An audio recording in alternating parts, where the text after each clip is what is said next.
Okay, this is a video that would be called How an Oil Change Can Solve a Problem When Your Car is Stalling at Idle. Now, this was completely new to me because I had never seen this happen before.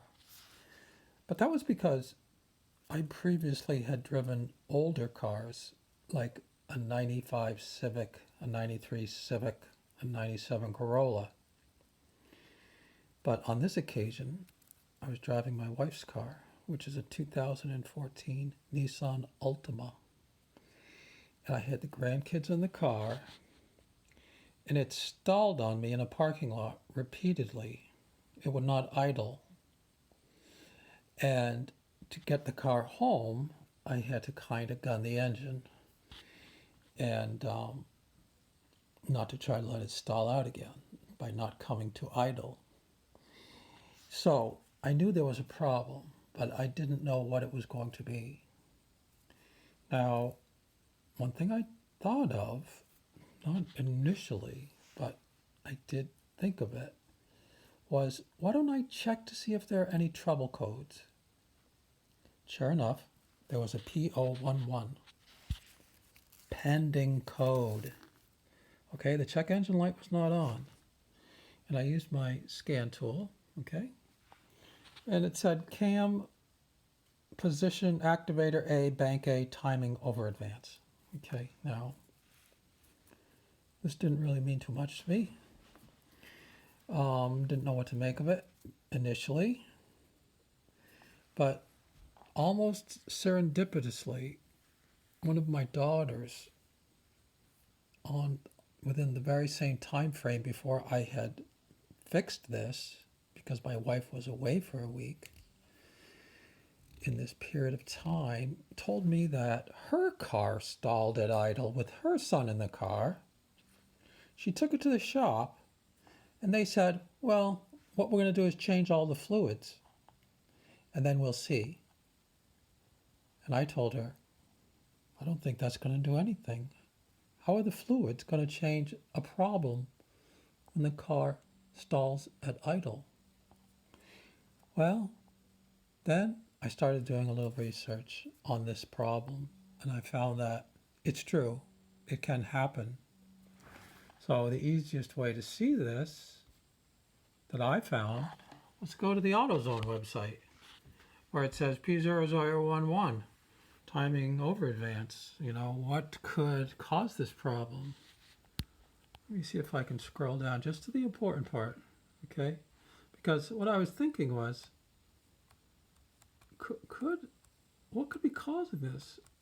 And here's what it said. What are the causes of the code? Well, it says the camshaft timing is off. Something to do with the valve control solenoid. Stuck open, faulty, damaged, and then lo and behold, the oil is too viscous and flow to and from the camshaft's phasers is restrictive. Well, that got me thinking. Check your oil. If the oil is too low or overly viscous, change your oil. Well, I did check the oil. It was not low. Honestly, it did not appear to be overly viscous either. Viscous. But here's what it was. It was dirty, black. And it turns out, it's a little embarrassing, but since I'm responsible for the oil change on this vehicle, and I have been in the habit of changing the oil basically once a year in the summer, but on my wife's car, she drives more miles than that. And between the previous year and this period of time, which is to say last summer and now here, she had driven 18,000 miles. This oil was dirty, and it was over its maintenance interval. Now, I had never known that to cause a car to stall out, but here it is. It's saying it right on the AutoZone website. Well, it turns out I also have the, I found online the service manual for this vehicle. Okay, because it was available. They were very good about that. And they go through for this P011, a diagnostic procedure. And I just thought I would say, well, what are they saying about this? Okay, let me just tell you the steps that they say, and we can compare those to what AutoZone said. Okay, first they said, check the oil pressure warning lamp. Well, that is to say, is it really low on oil? Check the intake valve timing control solenoid valve by doing a component inspection. Check the crankshaft position sensor, doing another component inspection. Check the camshaft position sensor phase, another component inspection. Check the camshaft. Check the camshaft. Okay. That would take me quite a while probably to accomplish. Then we're on to 6. Check the timing chain installation. What? Then check lubrication circuit. Okay, well now we're at step number 7, the very last step, and it says check the lubrication circuit. So when I go to the part of the manual which describes that, what they're actually saying there is check the oil.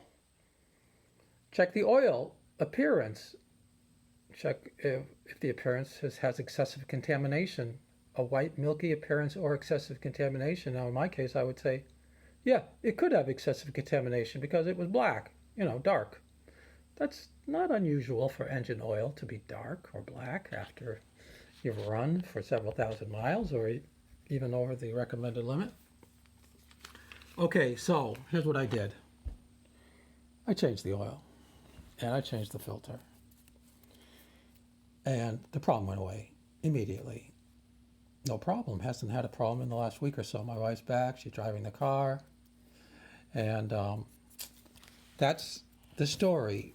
I would say that the procedure from the Nissan was terrible. And the procedure from AutoZone was fantastic because they said check the oil first instead of number 7. And this kind of leads me back to something that happened back in 2017 or 2018. I got a phone call from my daughter in Pittsburgh who was driving a 2008 Corolla, which was my wife's old car. She was on her way home from her job. The car started bucking, shaking. She thought it was going to stop. Her apartment building was on a hill, and she thought she wasn't going to make it up the hill. And I said, she actually called me. It was relatively late at night. I was lucky to have the phone next to me. And she told me this. And I said, well, the check engine light's on. But I said, if the engine oil light's not on and the temperature gauge is not too high, in other words, it's not running too hot, it hasn't gone off, the engine's not overheating. I said, just gun the engine. Just keep that engine running and try to get home. Which she managed to get home, but she said she was afraid the car was going to die. Then I told her, go to AutoZone and a nearby AutoZone, driving carefully, and see if you can get the error codes read out. And this is what happened. She called me up. She sent me the error codes. There were 8 error codes. I said, what? What does this mean? I said, I have no idea what's going on with this car. She brought it to a mechanic nearby. Fortunately, she was able to get it to this location without having it die on her or what have you. And this is what he replaced. He looked at this and said, he thinks it's the VVT valve. And I said, I have no idea what a VVT valve is because I'd never had a car with a VVT valve. Okay, now the 2014, my wife's Altima's got a VVT valve. The 2008 Corolla had a VVT valve, but at the time, I just checked now, this did not produce a P011, but it certainly produced a lot of codes quite similar to that. There's a P010.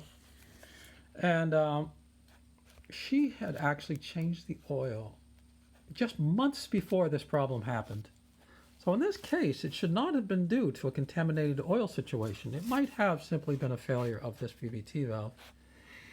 And this particular technician did not change the oil and tell her, well, just try it and see what happens. I don't know what the condition of the oil was, but I could see that it was not overdue for an oil change. And based on her records, which she did keep records for her oil changes, and she did a good job. Much better job than I did with the 2014 Altima. This was one of those cases where I just put this aside. I told her, keep that piece, send it to me, and I'll see if I can figure this out later. Well, that was like 5 years ago. Finally, now it makes sense. Okay? And so this is just a brief little point.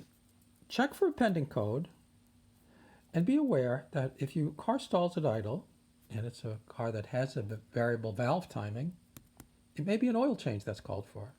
And even a gray hair could learn something new, I think. Okay? Thanks.